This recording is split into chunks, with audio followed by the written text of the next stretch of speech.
Statistics Unit 5, Lesson 4, Differences in Two Averages, Dependent Samples. So in this lesson, we want to do the same thing as we did in the one before, only now our samples are going to be dependent, which means we have two populations and we're going to measure a variable, but we have another characteristic by which values are going to be paired. So we might have two different teaching methods and we want to measure the score on the test, but we might think the current level of the student is important and not all the students are at the same level. So we might actually pair them and do the person before teaching and after teaching, or we might do two twins and do one with one method and one with another method if we believe they have similar characteristics. So we're either going to do like before and after for the same person, or we have two that are paired that we believe have similar characteristics for the thing that we're interested in. So you have a population from 1 and you get a sample of n, but then this one is not independent of that. If I pick the first one, then it is paired with an automatic one from the second population. When the second one I get, it's automatically paired with a second one from y2.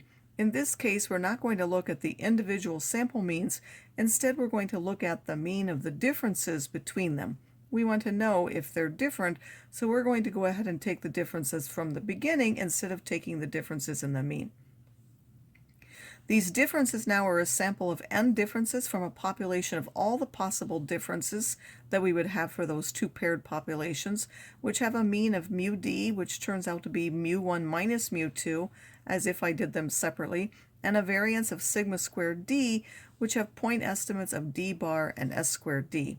If those differences have a normal distribution, then d is approximately normal, with now, instead of sigma squared d, it will be sigma squared d over n, just like we had in a one population case, and therefore z, which is d bar minus mu d over sigma d over the square root of n, has a standard normal.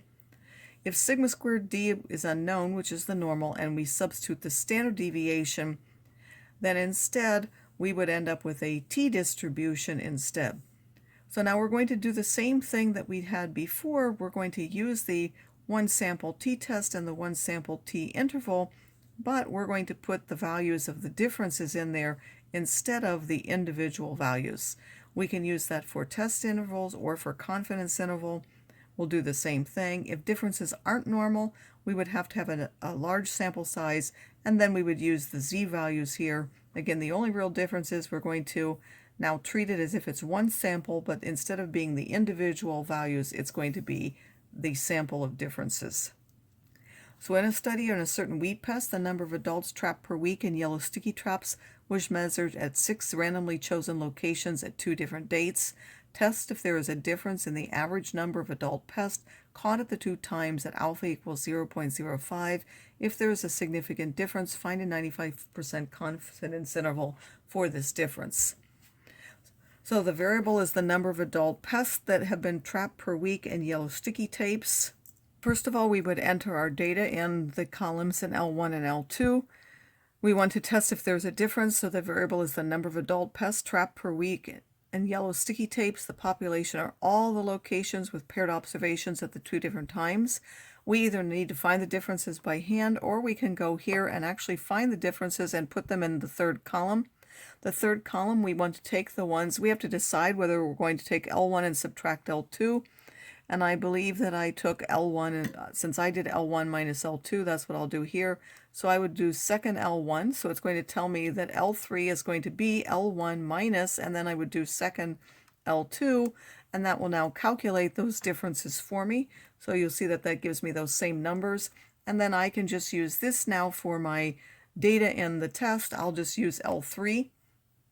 So n equals 6, those are my differences. We'll find that mean and standard deviation from the test. We're going to assume they're normally distributed with the sigma squared d unknown.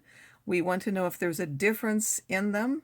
And then if there's a difference, we want to find a 95% confidence interval. So first we're going to test if there's a difference, meaning we want to know if the differences are different from 0 or equal to 0.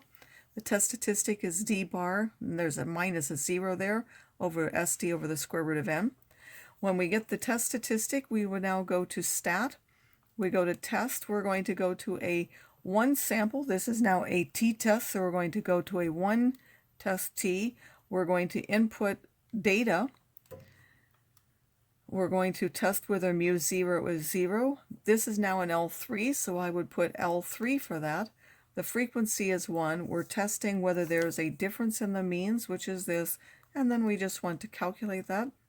And we find that the t is minus 2.64397, and it has a p-value of this, which is recorded here.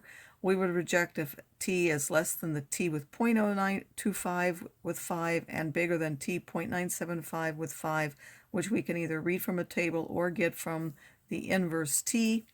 These, of course, we only need to find one, and then the other one is the opposite, or if the p-value is less than alpha.